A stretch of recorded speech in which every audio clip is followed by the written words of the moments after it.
তিনটা বস্তু এমন যা দেখলেই সব, তিন বস্তু এমন যা দেখলেই সব, শুধু তাকায় থাকলেই সব, মায়ের নজরে যারা দেখে তাদের আমল নামায় সব হয়। এক নম্বর খানায়ে কাবা, দুই নম্বরে কুরআনুল কারীমের হরফগুলো পড়তে পারে না কিন্তু মায়ার নজরে তাকায়া দেখে। একজন মানুষ কোরআন শিখেন নাই, কোরআনের মহব্বত তার অন্তরে নিয়ে আল্লাহর কালাম এইভাবে উল্টায়া যদি আল্লাহর কালামের হরফগুলো দেখে, মহব্বতের সাথে আল্লাহর কালামগুলো দেখে, তবু আল্লাহ রব্বুল আলামিন তার আমল নামায় নেকি বাড়ায়া দেয়। তিন নাম্বার, মা বাবা নামক নিয়ামত যাদের দুনিয়াতে আছেন, এই মা বাবার চেহারার দিকে নেক নজরে যদি তাকায় আর মনে মনে ভাবে আমার আব্বা আমারে মানুষ করার জন্য কত করছে, আমার মা আমাকে গর্ভে ধারণ করেছেন, মায়ের নজরে মা বাবার চেহারার দিকে তাকাইলে আল্লাহ তার আমল নামায় হজের সব লিখে দেয়। তিন জিনিস দেখলেই সব। আপনার আমার পয়গম্বর কাবাগরের দিকে তাকাইয়া থাকতেন। জাবালে আবু কুবাইস নামক একটা পাহাড় ছিল মক্কা নগরীতে। এই পাহাড়ের সাথে হেলান দিয়া নবীজি বসা। এমন সময় মক্কার একদল বুদ্ধিজীবী, একদল মানুষ বুদ্ধিমান নিজেদেরকে দাবি করে, আকলওয়ালা দাবি করে, তারা সব বুঝে এটা মনে করে, নবীজির কাছে গিয়া বলে, মুহাম্মদ তুমি এক আল্লাহর দাওয়াত দেও, নিজেকে নবী দাবি করো। ও মুহাম্মদ, এক আল্লাহর দাওয়াত দাও, তোমার আল্লাহ নাকি ক্ষমতাশালী, আমরা এত এত মূর্তির পূজা করি, এরপরেও আমাদের অভাব দূর হয় না, এতগুলো ক্ষুধা মিললেও আমরা সকল সমস্যা সমাধান হয় না, তোমার এক আল্লাহ সব সমস্যা বোধি সমাধান করতে পারে। নবীজি বলেন, হ্যাঁ আমার আল্লাহ এমন একজন সত্তা, সকলের সকল সমস্যা সমাধান করনে বলা। আল্লাহ পারেননি না পারেন না? আর মূর্তি 360 মূর্তির পূজা তারা করে। 360 কেন? 360 কোটি হইলেও তো কাম হইতো না, কারণ মূর্তি নিজের উপকারে নিজে করতে চিনে না, নিজের উপকার নিজেই করতে চিনে না। আবু জাহেল সে বুঝতো ঠিকই যে মুহাম্মদ যা বলে সঠিক বলে, এরপরেও মানে নাই কেন? মাতাব্বরি থাকতো না। আবু জাহেলের একজন বন্ধু ডাক দিয়া নিছে দূরে, আমার কাছে সত্য কইয়া সত্য কথা বলবি, মুহাম্মদ যা বলে সত্য বলে নাকি মিথ্যা বলে? মুহাম্মদ যে কথা বলে সত্য কয় নাকি মিথ্যা কয়, এটা তুই আমার কাছে কানে কানে ক। আবু জাহেল কয়, দোস্ত রে, এমন এক কথা জিগাইছস যে দিক দেই যাই আমারে তুই আটকাইবি। যদি কয় মিথ্যা কয়, তাহলে তো আমারে তুই কলারও ধরবি, যে আলামিন উপাধি তো তুই এই দিসলে। যদি বলি যে না সত্য বলে আমার ভাতিজা, তাহলে তো তুই আমারে বলবি কালিমা, তাহলে মানুষ না কেড়ে। বুঝছি তুই আমারে যে প্রশ্ন করছস, এই উত্তর হইল 40-এর আগ পর্যন্ত মুহাম্মদ যা কইতো সব হাসা কইতো, 40-এর পর থেকে মাঝে মাঝে মিশা কয়। অথচ সঠিক উত্তর হইল 40-এর আগে যা বলতেন সত্য বলতেন, 40-এর পরে যা বলেন ডাবল সত্য বলেন। 40-এর আগে যা বলতেন নিজের পক্ষ থেকে বলতেন, 40-এর পরে যা বলেন আল্লাহর পক্ষ থেকে বলেন। হুজুর আকরাম সাল্লাল্লাহু আলাইহি ওয়াসাল্লাম বলেন, মূর্তি 360 কেন 3000 হইলেও তোমরা সমস্যার সমাধান হবে না।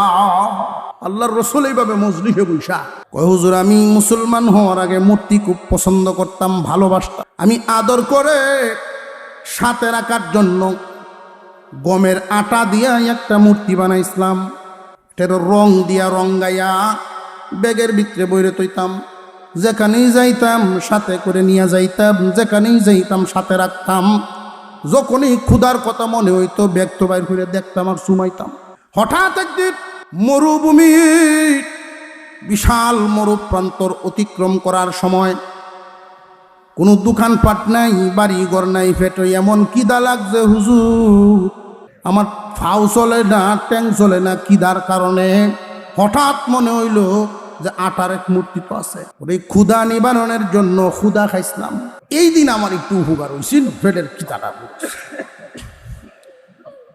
আল্লাহর রাসূল বলেন, সাহাবীরে, পেটের ক্ষুধা নিবারণ যে উপকারের কথা তুমি বলছো, এটা মূর্তি করে নাই, এটা তো তোমার আটায় করছে। মূর্তি করছে না আটায়? এই মূর্তি যদি ফাতরের থাকতো তাহলে খাইতারলে না, যদি বালুর বানাইল থাকতো পারলে না, লোয়ার কোনোটাই না, আটারও খাইতে পারছো, পেটের ক্ষুধা নিবারণ হইছে। সুতরাং উপকার যদি হইয়া থাকে মূর্তির দ্বারা হয় নাই, আটার দ্বারা হইছে। মূর্তি কোনোদিন উপকার করতে পারেনি না পারে? আরো জোরে কোন পারেনি?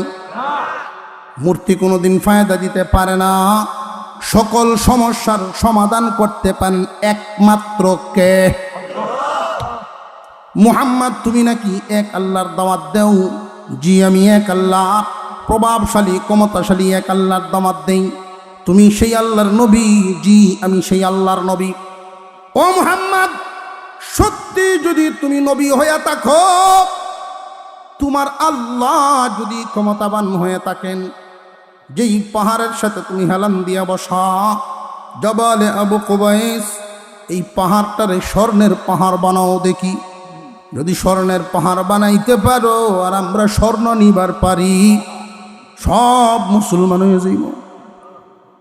আমরা 8-10 মণ করে স্বর্ণ আগে নেই। হুজুর আকরাম সাল্লাল্লাহু আলাইহি ওয়াসাল্লাম দয়ার নবী, মায়ার নবী। উনার মনে মনে আইসা গেছে, একদল মানুষ স্বর্ণ নিয়াও যদি ঈমান আনে, চিরস্থায়ী জাহান্নাম থেকে তো বাইচা গেল। আল্লাহর নবী দোয়া করবেন, রেডি হইতেছেন, দোয়া করবেন। আর আল্লাহর রসুল যদি দোয়া করেন, দোয়া কবুল হইব না হইতো না? কোনো সন্দেহ আছে নাকি? ইসলামের একজন মুজাহিদ ছিলেন খালিদ ইবনে ওয়ালিদ রাদিয়াল্লাহু তাআলা আনহু। নবীজির জবান মুবারক দিয়ে কোনো কথা বের হইলে এটার দাম কত, কবুল হয় কেমনে, ওইটা বুঝাইবার জন্য শুধু বলতেছি এই ঘটনা। খালিদ ইবনে ওয়ালিদ শেষ জীবনে জীবদ্দশায় বিছানায় পড়ে আছেন, মুমূর্ষ অবস্থায় বিবির খেদমত নেন। গোসল করাইয়া তেল মালিশ করতেছেন ওনার বিবি। সামনে পিছনে তরবারির অনেক আঘাতের দাগ, তেল লাগায়া দেন আর বলেন, স্বামী হে, এই দাগটা তো আল্লাহর রাস্তার দাগ, ওই দাগটা তো আল্লাহর রাস্তায় গিয়া দাগ। এইভাবে আপনি তরবারির আঘাতে সারাটা শরীর চালুনের মতো আঘাতপ্রাপ্ত। খালিদ ইবনে ওয়ালিদ বুড়া অবস্থায় চোখের পানি ছাড়তেছেন আর কান্দেন, বিবিরে, যুদ্ধে যখন যাইতাম, জিহাদের ময়দানে শহীদ হওয়ার তামান্না নিয়ে যাইতাম। আল্লাহ কেন আমার আশা পূরণ করলেন না?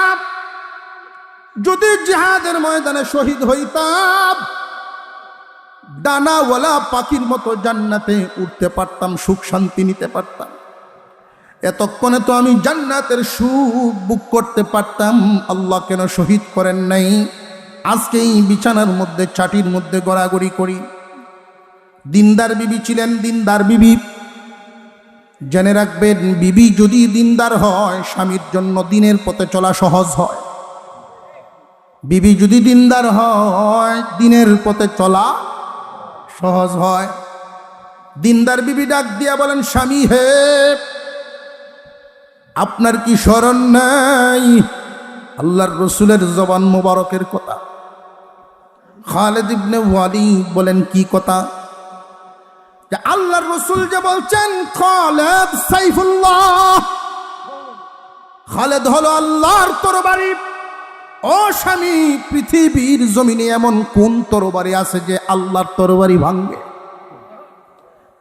আপনি যদি যুদ্ধের ময়দানে শহীদ হয়ে যান, কাফেরেরা মিছিল দিবে আর বলবে আল্লাহর তরবারি ভেঙ্গে গেছে। নবীজির জবান মুবারক দিয়ে যেই দিন আপনার নামে এই টাইটেল বেরিয়ে গেছে, খালিদ সাইফুল্লাহ, খালিদ হলো আল্লাহর তরবারি, ওই দিনেই মুসলমানরা জেনে গেছে কোন যুদ্ধের ময়দানে খালিদ শহীদ হবে না। হুজুর আকরাম সাল্লাল্লাহু আলাইহি ওয়াসাল্লাম মদিনায় ঘোষণা দিয়েছেন, কেউ যদি হিসাব করে মালের যাকাত দেয়, আল্লাহ তার মাল হেফাজত করে। কেউ যদি মালের জাকাত দেন আল্লাহ তার মালের হেফাজত করেন। একজন ইহুদি মহিলা এই কথা শুনছে, মুসলমান না বিধর্মী? বিধর্মী মহিলা অন্য ধর্মের মহিলা শুনছে এই কথা, শুই না সে মনে মনে ভাবে মুহাম্মাদের জীবনে কোনো দিন মিথ্যা কথা বের হয় নাই। বিশাল বড় এক চালানের জন্য সিরিয়ায় পাঠাইছেন। মদিনার অনেক অনেক সৌদাগরেরা মাল একসাথে আনার জন্য এক কাফেলা গেছে। ওই কাফেলার মধ্যে 70টা উট বুঝাই মাল এই মহিলারও আছে। মহিলায় বুদ্ধি করে ওই মালামাল হিসাব করে জাকাত দিয়ে দিছে যে যদি আমার মাল হেফাজত না হয় তাহলে মুহাম্মাদের কলারও ধরব। কথা বুঝে আসছে? মুহাম্মাদের কলারে ধরব, তবে আত্মবিশ্বাস আছে তার মিথ্যা কথা মুহাম্মাদের জবান দিয়ে বের হয় না। ওই বিশ্বাসে সে জাকাত দিয়ে দিছে। 3 দিন পরে খবর আসছে যেই কাফেলা সিরিয়া থেকে মদিনায় আনেওয়ালা, ওই কাফেলা প্রতিমধ্যে ডাকাতি হয়ে গেছে। বিশাল ক্ষতিগ্রস্ত, সারা মদিনায় কান্নার রোল। কিন্তু এই মহিলার মুখে সামান্য কোনো চিন্তার ছাপ নাই, পেরেশানির ছাপ নাই। লোকেরা জিজ্ঞাসা করে, কি গো তোমার না 70 উট মাল, সবচেয়ে মাল বেশি তোমার দি সামান্য কোনো চিন্তা নাই? মহিলায় জবাব দেয়, আমি জানি আমার মালের কোনো ক্ষতি হবে না। কেমনে বুঝলা তোমার মালের ক্ষতি হবে না? দেখো কাফেলা যখন আইসা ভিড়বে তখন তো আর মোবাইলের যুগ না, এত তাড়াতাড়ি খবর নিতে পারে না। যখনই 3 দিন পরে এই কাফেলা যখন মদিনার গেইটে দিয়ে আইসা ঢুকতেছে, দেখা যায় সবার আগে এই মহিলার 70 উট বুঝায় আগে আইসা ঢুকছে। মদিনার মানুষ জানতে চাইছে, মহিলা নিজে জানতে চাইছে ঘটনা কি। সব উট ক্ষতিগ্রস্ত, উনার 70 উট কেমনে বাঁচল? এই 70 উটের যেই জিম্মাদার লোক ছিলেন, মাল আনার জন্য যিনি গেছিলেন, উনি বলতেছেন যেই জায়গায় ডাকাতিটা হয়েছে এর 1-2 মাইল আগে আমাদের 70টা উটের সবার আমির যেই উট, সামনের উটটা পাথরের সাথে বাড়ি লেগে পায়ে আঘাতপ্রাপ্ত হয়ে শুয়ে পড়ছে। উটের খাসলত হইল আমির উট যা করে পিছনের উট তা করে। সামনের একটা উট পায়ে আঘাতপ্রাপ্ত হয়ে শুয়ে পড়ছে, পিছনের 69 উট সব তার দেখা দেখি শুয়ে পড়ছে। কাফেলা যার যার গতিতে যাওয়া শুরু করলো। 2 মাইল দূরে গিয়া ডাকাতদের দলের আক্রান্ত হয়ে গেছে। ডাকাত দলের দ্বারা পাকড়াও হয়ে ক্ষতিগ্রস্ত হয়ে গেল। এই উটের পায়ে ব্যান্ডিজ লাগায়া কিছুক্ষণ পরে যখন সুস্থ অনুভব করলো, কয়েক ঘন্টা পরে এই কাফেলার সামনের দিকে গিয়া দেখে 2 মাইল দূরেই কান্নাকাটি আর কান্নাকাটি। কি হইছে? যে ডাকাত দ্বারা ক্ষতিগ্রস্ত হয়ে লুটেরা সব নিয়ে গেছে। আমার একটা উট সামান্য একটু পায়ে আঘাত পায়া পুরো 70 উট বুঝাই মাল সেভ হয়ে গেছে। এই মহিলায় বলেন, উট বুঝাই মাল দেখবো পরে, আগে মুহাম্মাদের কাছে আমারে লইয়া যাও, মুহাম্মাদের কাছে লইয়া যাও। আল্লাহর রসুলের দরবারে গিয়া, নবীজি গো আমারে কালিমা পড়ায়া মুসলমান বানায়া দেয়। আমরা মুসলমানের ঘরে জন্ম নিয়া ও মুসলিমদের কাজ করি, আর তারা ও মুসলিম হইয়া মুসলমানদের কাজ করিয়া ফায়দা হাসিল করত। হুজুর আকরাম সাল্লাল্লাহু আলাইহি ওয়াসাল্লাম যদি দোয়া করেন কবুল হইবনি না হইতো না। উনি রেডি হয়ে গেলেন দোয়া করার জন্য। এমনি জিবরাইল আলাইহিস সালাম আগমন করলেন, ইয়া রাসূলুল্লাহ দোয়া করবেন না, দোয়া করবেন না, আপনি তো মানুষের অন্তরের কবর জানেন না। অন্তরের কবর জানেন কে? আরো জোরে কোন। অনেক মানুষ এই ধারণাটা করে থাকেন যে নবীজি আলিমুল গায়ব। এই ধারণা অনেক মানুষে করে থাকেন যে না না, আলিমুল গায়ব হওয়ার যোগ্যতা একমাত্র স্রষ্টা আর সৃষ্টির মধ্যে তফাৎ আছে না নাই? স্রষ্টা আর সৃষ্টির মধ্যে কিছু বেশ কম তো অবশ্যই থাকা, নইলে স্রষ্টা কেমনে হইবেন? স্রষ্টার সৃষ্টির তফাৎ আছে। আপনি নবীকে মহব্বত করবেন, এটার একটা মাপকাঠি আছে। পীরকে মহব্বত করবেন, এটার একটা মাপকাঠি আছে। উস্তাদকে মহব্বত করবেন, তারও একটা মাপকাঠি আছে। সম্মান দেওয়ার মাপকাঠি আছে না নাই? তবে জানিয়া রাখবেন, আপনার আমার পয়গম্বরের সম্মানের মাপকাঠি হলো তামাম দুনিয়ার সমস্ত সৃষ্টির উপরে, সমস্ত সৃষ্টির উপরে স্রষ্টার নিচে। আমার নবীর সম্মানের মাপকাঠিতে বুঝতে পারছেন? যদি স্রষ্টার সমান বানায় ফেলেন শিরিক হবে। সমস্ত সৃষ্টির উপরে স্রষ্টার নিচে। নবীগণ জানতেন, বহুত জানতেন। আল্লাহ যা জানাইতেন নবীগণ তা জানতেন। আল্লাহ যা জানান না কেউই তা জানে না। চলো আকীদা, আকীদা সহি করতে অনেক মানুষ পীরের মুরিদ হইয়া পীরকে সম্মান দিতে দিতে এমন দেওয়া দেয় যে আমি কি করি না করি বাবাজি সব জায়গাত বয়ে বয়ে দেখে। বাবাজি বলে সব দেয়। সম্মান দিবেন ভালো কথা, দিতে দিতে এমন দেওয়ান না। বিবি সাহেবরে আদর করুন, আদর করতে করতে যদি কেউ আম্মাটা খেলা হইব ক্রস করে এলে সমস্যা না। আদরের সীমারে হাতও থাকতো। পীরকে সম্মান দিবেন তার জায়গায় রেখে দিবেন, নবীকে সম্মান দিবেন জায়গায় রেখে দিবেন। জিবরাইল আমিন আয়েশা বলেন, ওগো আল্লাহর পয়গম্বর, দোয়া করবেন না, দোয়া করবেন না। আল্লাহ পাক রব্বুল আলামিন দুইখানা আয়াত দিয়ে পাঠাইছেন। এই দুই আয়াত এদেরকে তিলাওয়াত করে শোনায়া দেন। আর লক্ষ্য করে দেখেন, এই পর্যন্ত যত ইমানদার ইমান গ্রহণ করেছেন, কেউ কি কোনোদিন স্বর্ণের লোভে ইমান আনছেন যে না, রূপার লোভে ইমান আনছেন যে না? এমনও তো সাহাবী আছেন, ক্ষুধার যন্ত্রণায় পেটে পাথর বেঁধেছেন, তবু দুনিয়া চান নাই, দিন থেকে সরে যান না। এত প্রতিকূল অবস্থায়ও তারা ইসলাম থেকে দূরে সরে যান নাই। মদিনায় একবার আদমশুমারি হয়েছিল। আদমশুমারি বুঝেননি? আদম জাতির গণনা। কিন্তু এখন আদমশুমারি কয় না। আদমের নাম লইলে বলে আর জ্বলে। কইছে সুন্দর কথা, বান্দরের করে। ঠিক আছে, তো যারা বানরের ইতিহাস লেখে মানুষ হইয়া, বোঝা গেল ওরাও দেখতে মানুষের মতো, কিন্তু আসলে মানুষের কোনো গুণাবলী নাই। ওরা বানরের চেলা চামুন্ডা। আমরা আমাদের সন্তানদেরকে শিখাবো। যদি কখনো, একটা কথা জেনে রাখবেন, মুসলমানদের ডাক্তার দরকার, ইঞ্জিনিয়ার দরকার, সব সেক্টরে মুসলমানের সন্তান দরকার। কিন্তু উলামায়ে কেরাম যখন পর্যবেক্ষণ করে দেখবে যে মুসলমানের সন্তানকে ডাক্তার হইতে গেলে নাস্তিক হইতে হয় আগে, মুসলমানের সন্তানকে ইঞ্জিনিয়ার হইতে হলে নাস্তিক হওয়া লাগে আগে, ইমান যদি হারায় গিয়ে ওই বিদ্যা অর্জন করা লাগে, আলেমদের কথায় ওই বিদ্যা যদি লাইন ছাড়া লাগে প্রয়োজনে ছাড়তে হবে।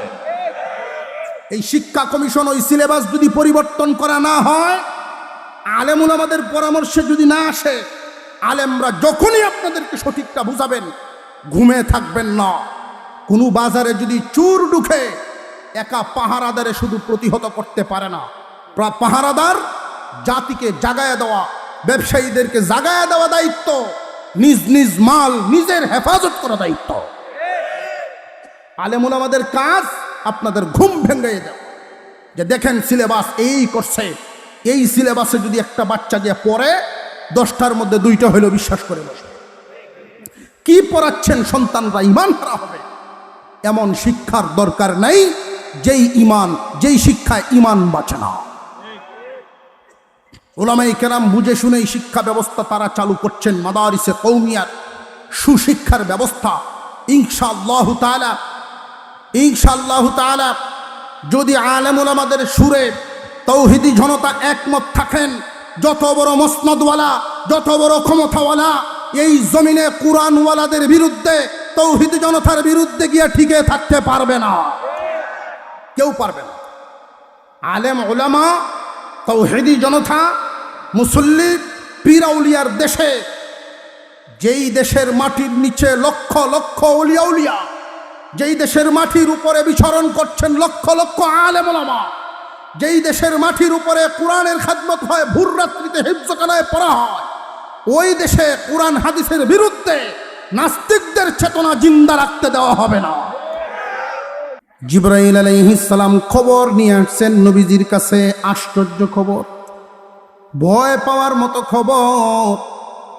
আর এমন সময় খবরটা নিয়ে আসছেন, মৌসুম ছিল খেজুর পাকার মৌসুম, গাছে গাছে খেজুর গাছে খেজুর পাক না।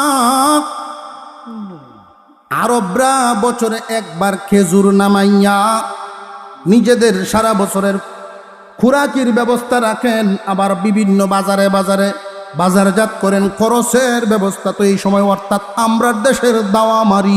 ঠিক এই মুহূর্তে জিবরাইল আলাইহিস সালাম এসে বলেন, নবীজি, মক্কা নগরীতে ইসলামের বিরুদ্ধে, মুসলমানদের বিরুদ্ধে চক্রান্তজনক মিটিং হচ্ছে। তারা সিদ্ধান্ত নিয়েছে সারা মক্কার মানুষ একত্রিত হইয়া, সকল গোত্রের মানুষেরা এক হইয়া এই মদিনার চতুর্দিক থেকে হামলা করবে। একটা মুসলমান কেউ তারা বাঁচতে দিবে না। উহুদের যুদ্ধে, বদরের যুদ্ধে তারা পরাজিত হইয়া, আগে এক গোষ্ঠী দুই গোষ্ঠী আসতো, এখন সারা মক্কার মানুষ, আশপাশের মানুষও তাদের সাথে একাত্মতা পোষণ করেছে, একসাথে মদিনায় হামলা করবে।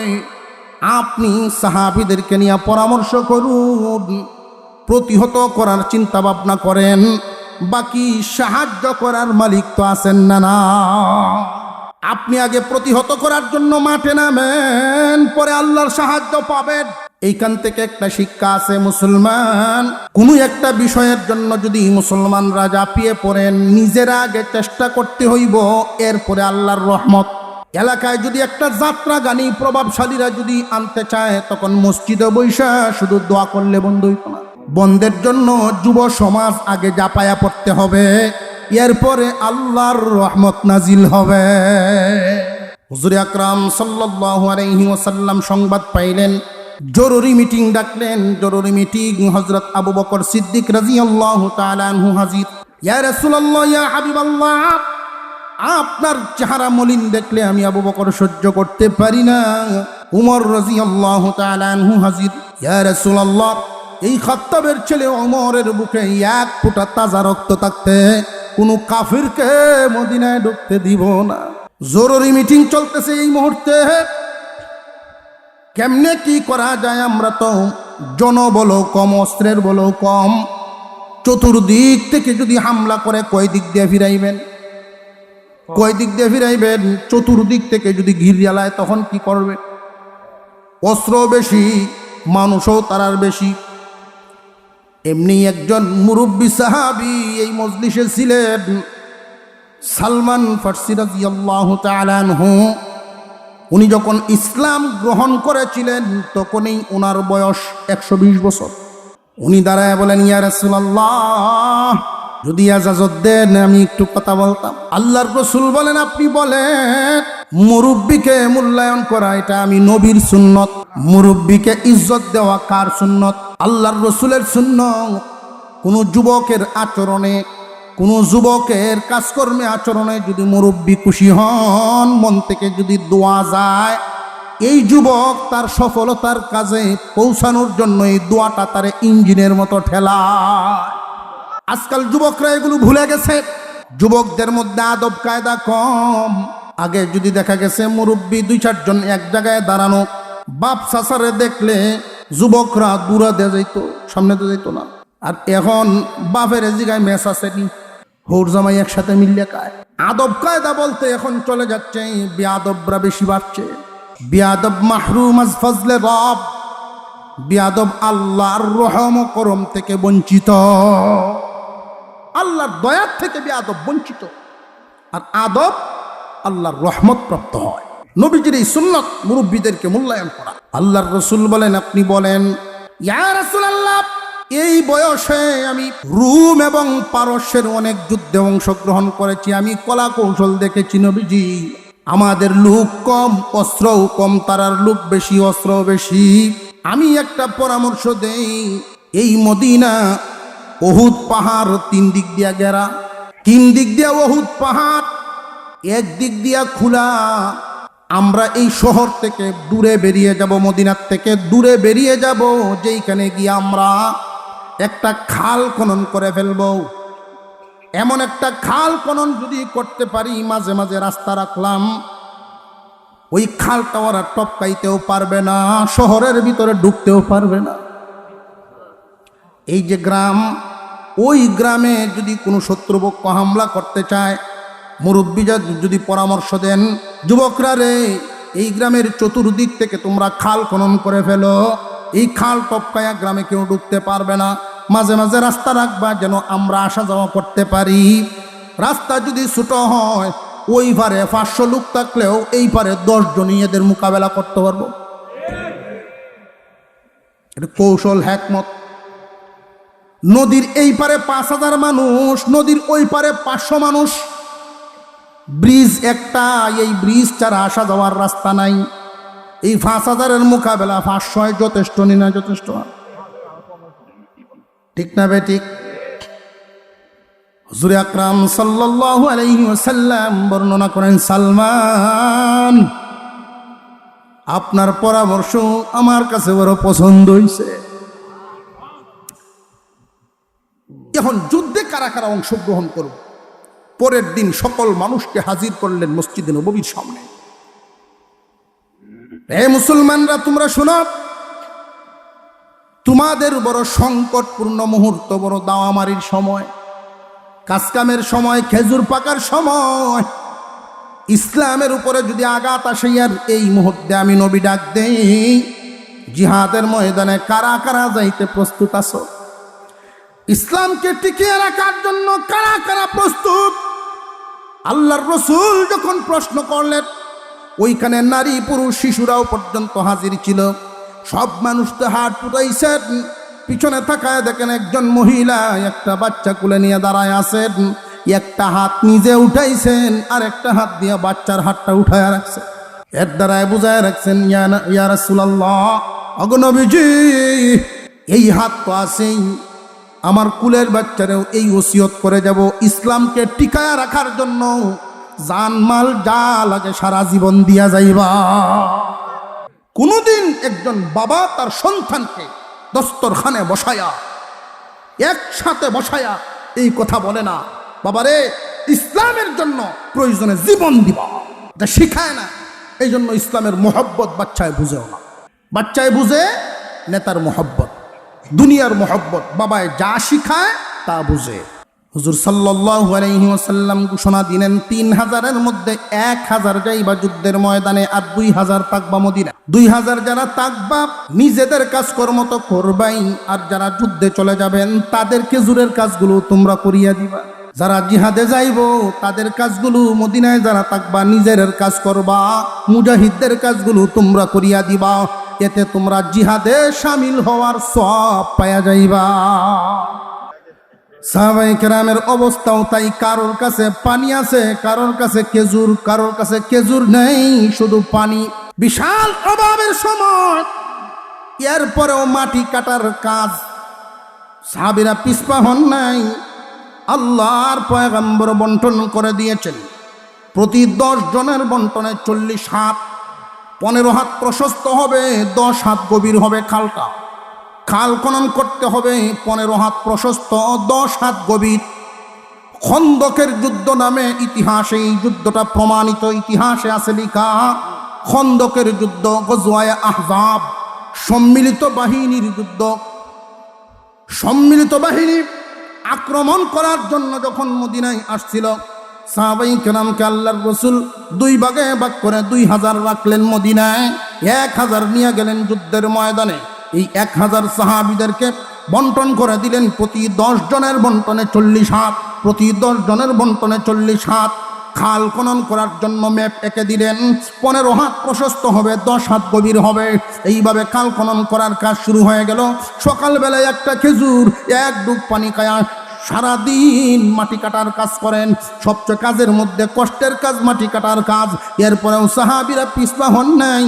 ইসলামকে দুনিয়ার জমিনে জিন্দা রাখার জন্য এত কষ্ট করে কামড় দিয়ে তারা যুদ্ধের ময়দানে ছিলেন।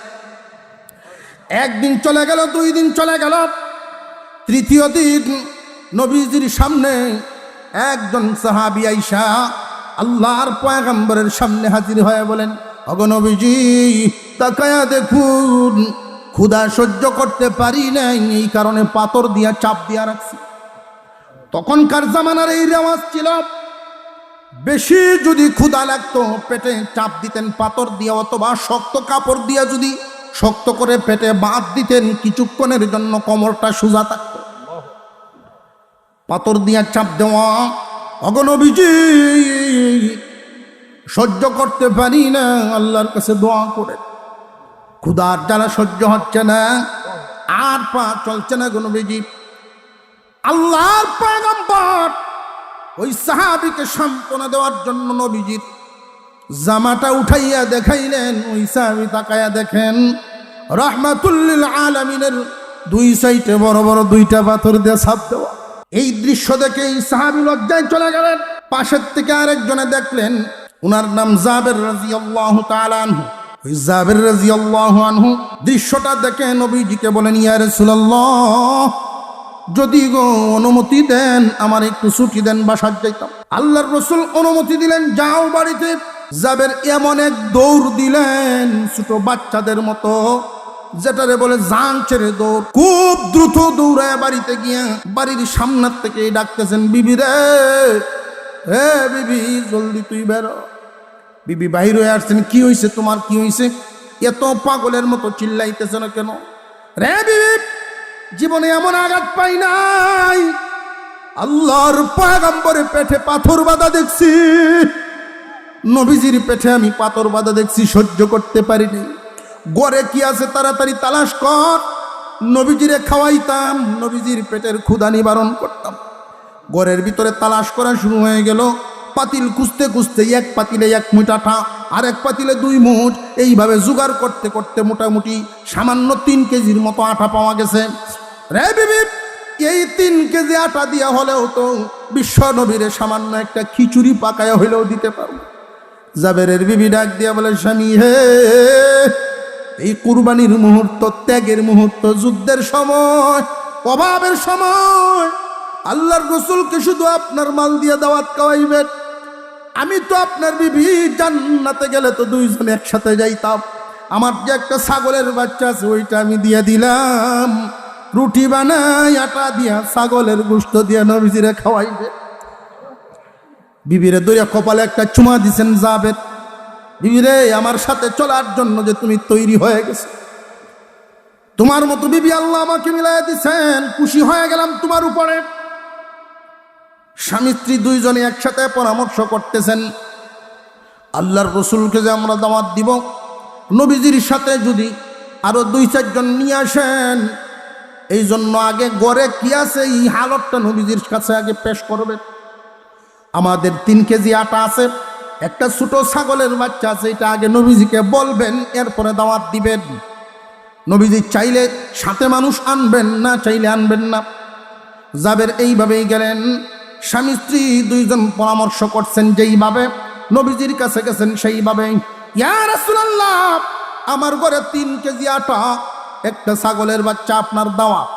আল্লাহর পয়গম্বর এই অভাবের মুহূর্তে দাওয়াত পায়া একটা উসিলা পাইছেন, জিহাদের ময়দানে আল্লাহর সাহায্য নাজিল হওয়ার একটা উসিলা পাইয়া মুস্কি মুস্কি হাসি দিয়ে দিছে। জাবের মনে মনে এত খুশি, নবীজি খুশি হইছেন দেইকা জাবের খুশি। জাবের রে, যাও বিবির নিয়ে নাস্তা পাকাও, বাড়িতে যাও। উনি বাড়িতে চলে গেলেন, নাস্তা পাকাইন শুরু হয়ে গেল। আল্লাহর পয়গম্বর উঁচা একটা টিলার মধ্যে দাঁড়াইয়া ঘোষণা দিলেন, সাহাবীরা রে, কাজ বন্ধ করো, আমরা সব মিলা জাবেরের বাড়িতে দাওয়াত খাইতে যাব। সাহাবী কয় হাজার? 1000। সাহাবায়ে কেরাম কয়জন? আর আডা আল্লাহু আকবার বলেন। এই 1000 সাহাবীদের মধ্যে মুজাহিদ, বীর মুজাহিদ সাহাবায়ে কেরাম, তারা কি দুর্বল না সবাই সবল?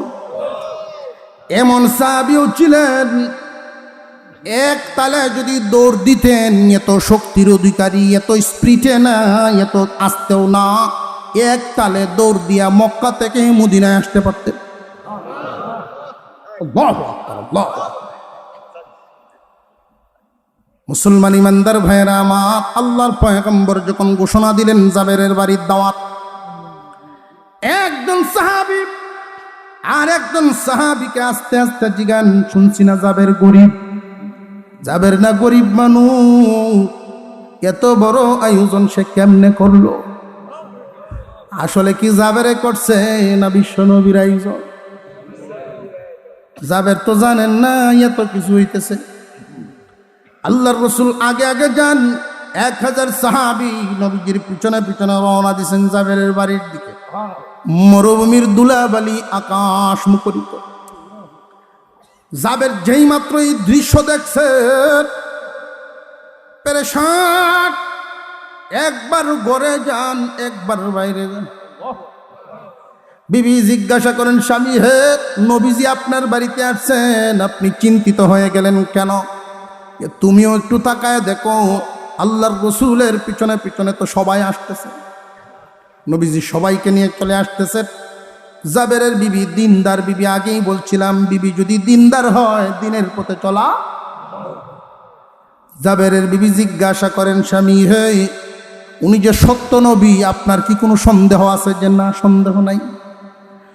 আমরা যে পরামর্শ করছিলাম 3 কেজি আটা, একটা ছাগলের বাচ্চা, এটা কি নবীজিকে বলেন নাই? যে জি বলছি।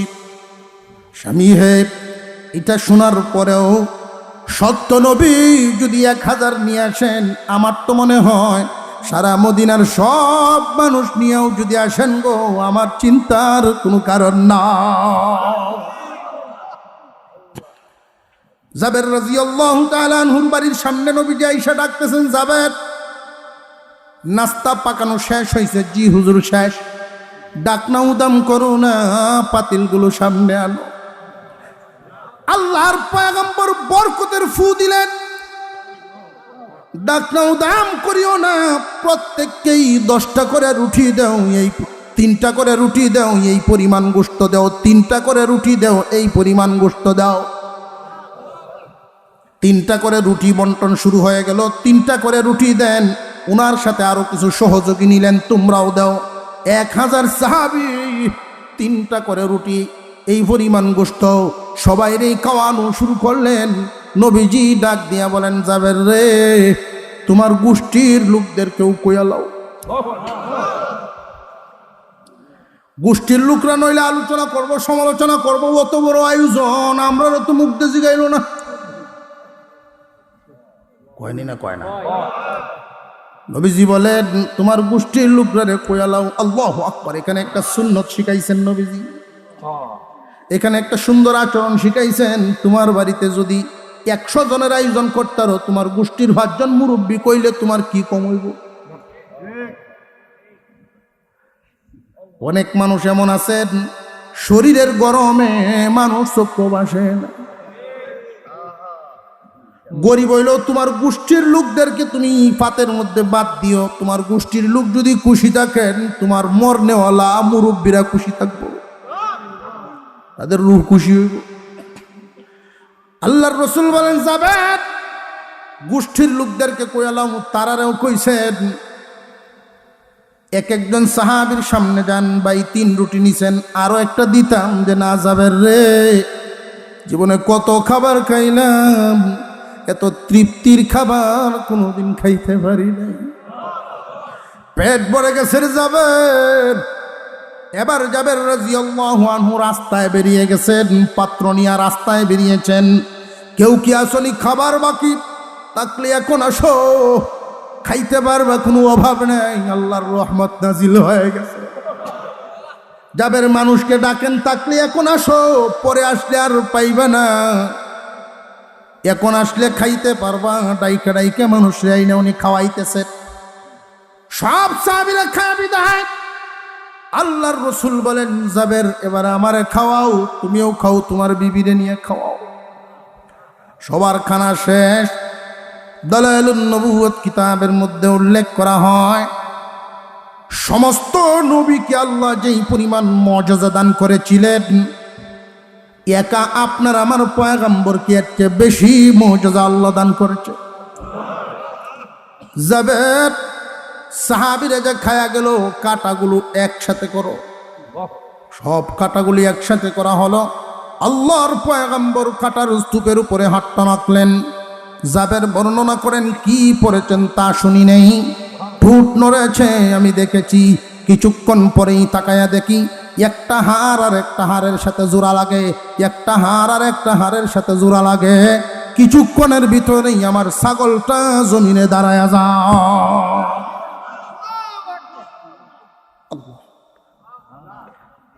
নবীজি সাল্লাল্লাহু আলাইহি ওয়াসাল্লামের মুআজিজা। এই মানুষগুলো আসছে নবীজির মুআজিজা দেখতো, স্বর্ণের পাহাড় দেখতো, মনে আছে নি?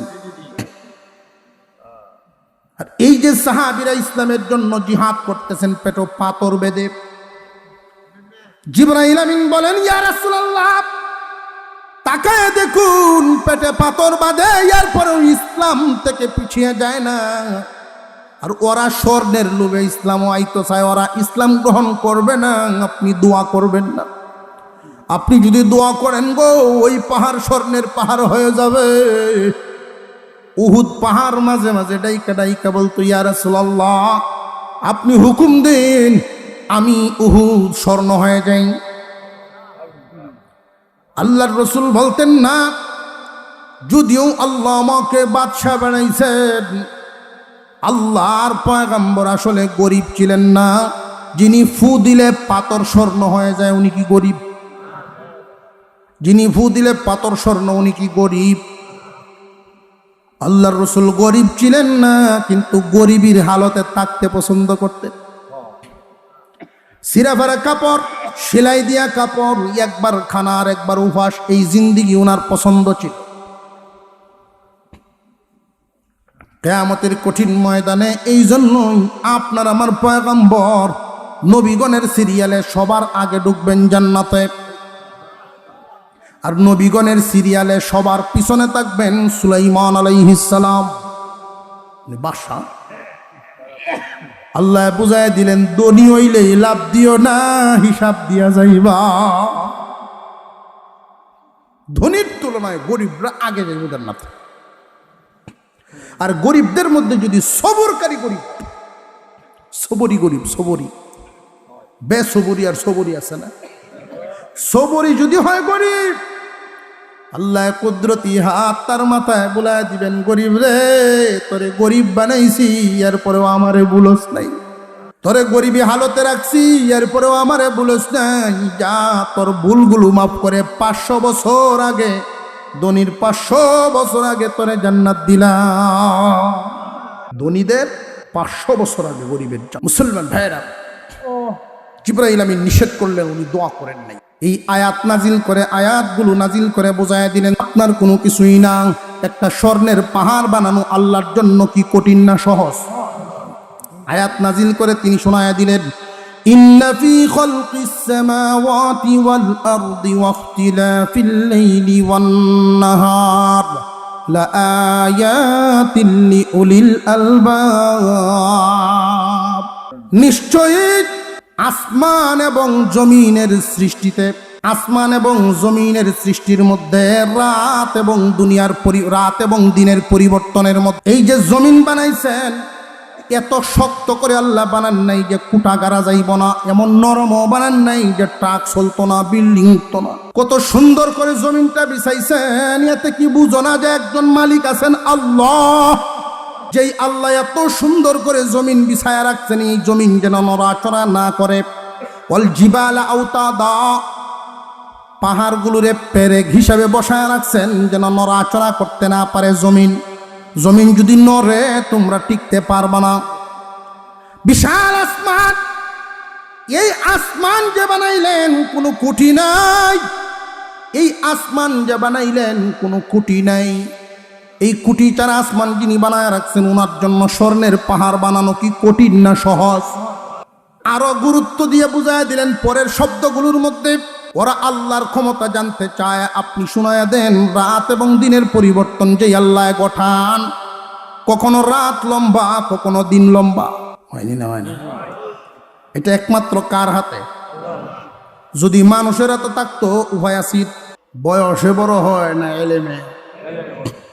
আল্লাহ বলেন ফেরেশতারা সেজদা দাও, সেজদা দাও, সম্মান দাও আদমকে।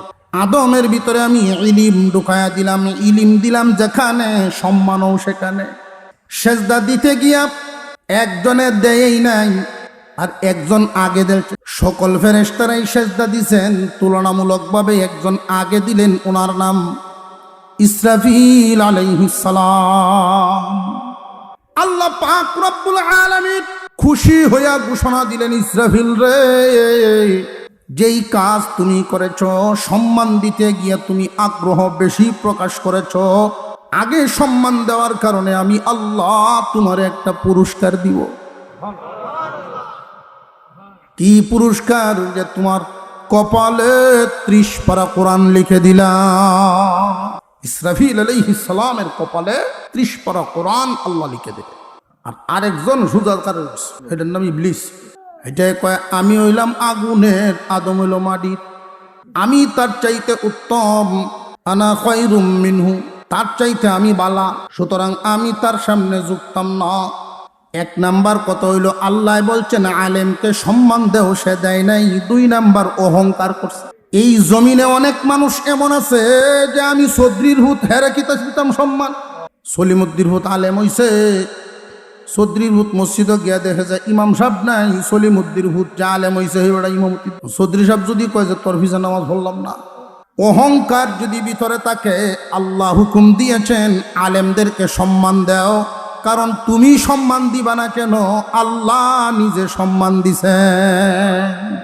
ইয়ারফাউল্লাহুল্লাযীনা আমানু মিনকুম ওয়াল্লাযীনা উতুল ইলমা দারাজাত।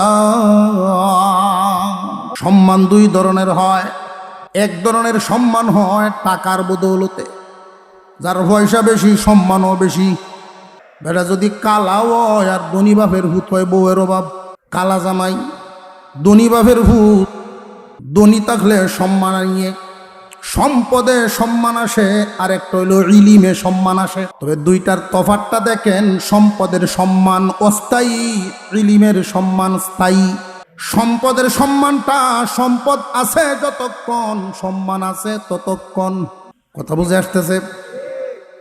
সম্পদে সম্মানী এই দেশের মধ্যে একজন ছিলেন, এই কিশোরগঞ্জ জেলার এই জহিরুল ইসলাম সাহেব। সারা বাংলাদেশে ধনী মানুষ যতদিন জিন্দা ছিলেন সম্পদ ছিল উনার নামে, সুতরাং উনি সম্মানী। যেই মাত্র বিদায় হয়ে গেলেন, এই সম্পদের মালিক হয়ে গেল উনার ওয়ারিশরা। উনার কি আর রয়েছে কিছু? জিন্দা থাকাকালীন উনি কাপড় পরতে পারতেন 20,000 টাকা দামের গজের বিদেশি কাপড়, দেশের টেইলার না বিদেশি টেইলার, সব ঠিক বুক বিলাস আরামে যা কিছু করার সব করতে পারতেন। যেই মাত্র দম চলে গেল, এখন তো আর উনার মাল নাই। মরা লাশের কোনো মাল আছে? লাশ মানে কি, লাশ আইন কিচ্ছু নাই।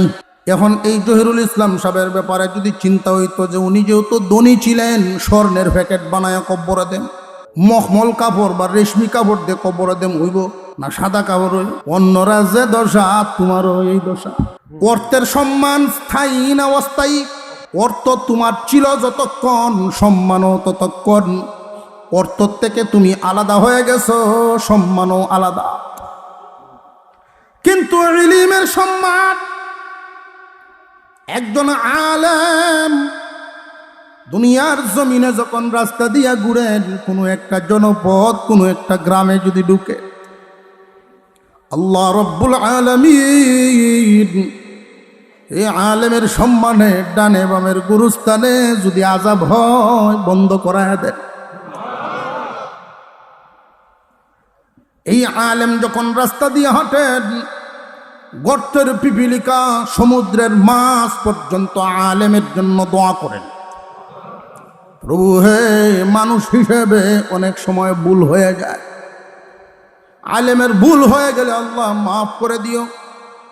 কারণ ওই মাছেই পিপিলিকায় জানে আলেম আছে যতদিন ইসলাম থাকবে ততদিন, ইসলাম আছে যতদিন আমরাও আছি ততদিন। কারণ ইসলাম না থাকলে আসমান থাকবো।